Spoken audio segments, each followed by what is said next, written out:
Question number 9 क्या आपका important question है, इसको अभी टिक करो आप लोग वीबीआई में।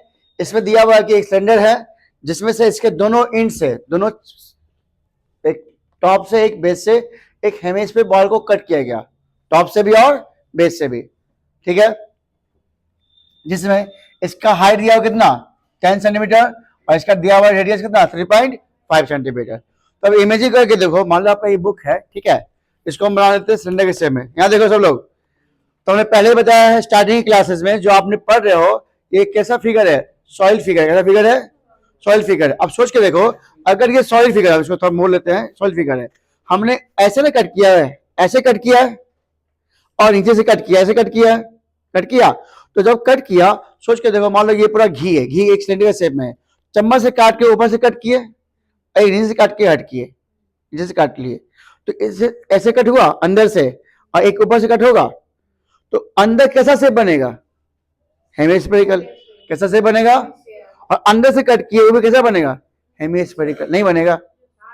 इमेजिन किया आप लोग, मतलब हम इसको बता रहे हैं, मान लो कि घी का एक शेप है और इस घी में से क्या किया, ऊपर से एक चम्मच से कट करके अलग किए, किस शेप में, हेमिस्फेरिकल शेप में, और एक नीचे से कट किए, तो इसका शेप कैसा बन जाएगा, हेमिस्फेरिकल। कैसा बनेगा, तो उसका भी एरिया जोड़ोगे, बोलो, और इसका भी एरिया जोड़ोगे।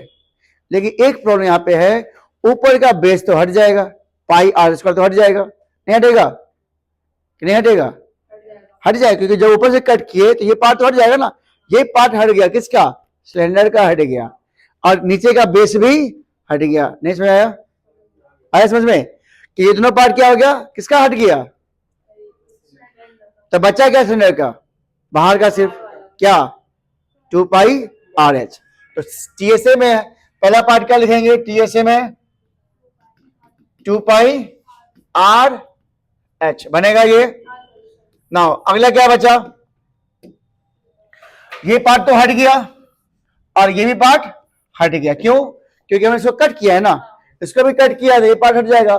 तो लेकिन ये जो शेप बना, कैसा शेप बन गया, हेमिस्फेरिकल। इसका कर्व सरफेस क्या होता है, 2 पाई आर स्क्वायर, इसका क्या होता है 2 पाई आर स्क्वायर, दोनों को जोड़ दो, क्या बन जाएगा 4 पाई आर स्क्वायर। सबको ये बात समझ में आया। तो चलो अब यहां से हम लोग कॉमन लेंगे, कुछ क्या कॉमन ले सकते हैं बताओ, 2 पाई आर कॉमन लोगे, यहाँ क्या बचेगा एच, अब प्लस यहां बचेगा 2 पाई आर, तो बाहर यहां बच जाएगा केवल आर। क्लियर यहां तक, चलो अब वैल्यू पुट करते हैं हम लोग। तो 2 पाई आर, एच कितना हमारा है 10, और प्लस 2 इंटू आर कितना है 3.5। इसको सॉल्व करते हैं हम लोग, 2 इंटू 22/7 इंटू आर 3.5, अब प्लस गुना, इसको जोड़ लो 7 और प्लस 10 कितना जाएगा 17, इसे 0.10 देंगे, 5 2 से कट जाएगा 2, 2 से 2 कट जाएगा, बचा कितना 22 गुने कितना 17, इसको गुना कर लो,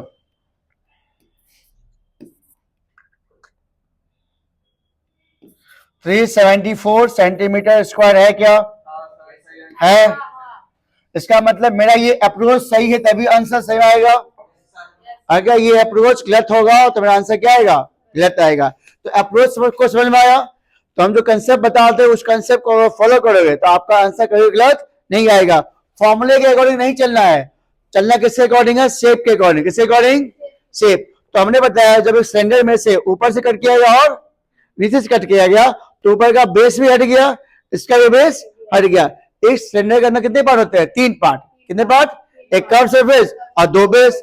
लेकिन 2 बेस क्या हो गया, कट गया। क्यों कट गया, क्योंकि क्वेश्चन में दिया हुआ था कि एक हेमिस्फीयर शेप में ऊपर से कट गया और एक नीचे से कट गया। लेकिन इसी सिलेंडर के अंदर 2 पार्ट तो बन गया, एक ये पार्ट बना और एक ये पार्ट बन गया। इसका शेप कैसा है, हेमिस्फेरिकल है, और इस शेप को हम लोग क्या बोलते हैं, कर्व सरफेस। क्या बोलते हैं, इसका एरिया जोड़ देंगे तो इसका 2 पाई स्क्वायर, इसका भी 2 पाई स्क्वायर, तो क्या बन गया। तो देखो आसान कितना लग रहा है, नहीं है।